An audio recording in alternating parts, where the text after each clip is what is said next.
7-годишната Бана Алабет веќе нема да трча низ градот, од кој не остана ништо. Гласот на Алепо, како што го нарекува девојчето, денеска со мајка си е извлечено од сирискиот ужас. Бана го привлече светското внимание откако со месеци на Твитер го раскажуваше животот под опсада.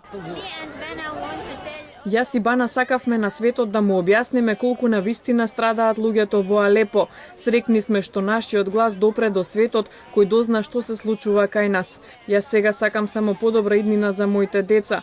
Тука немаме вода, училишта, болници. Не сакам ниту да ја напуштам мојата земја, не сакам да бидам бегалец. Ова е едно од видеата на кој 7-годишното девојче бара помош преку социјалните мрежи. По првата објава во септември нејзиниот профил го преполнија 70.000 следбеници. Бана е еден од 4.500 жители кои денеска првпат по 4 години беа извлечени од источниот дел на Алепо, заедно со стотици деца сираци.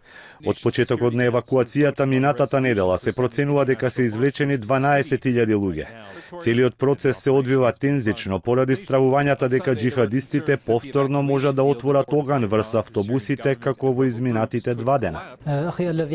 Некои борци сакаат на секој начин да го прекршат прекинот на огнот, а со тоа и евакуацијата.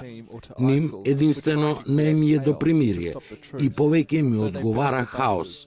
Советот за безбедност на Обединетите нации се очекува вечерва да ја прифати нацрт резолуцијата за испраќање на странски наблюдувачи, кои треба одблиску да го следат примирието и извлекувањето на уште десетици илјади луѓе под опсада.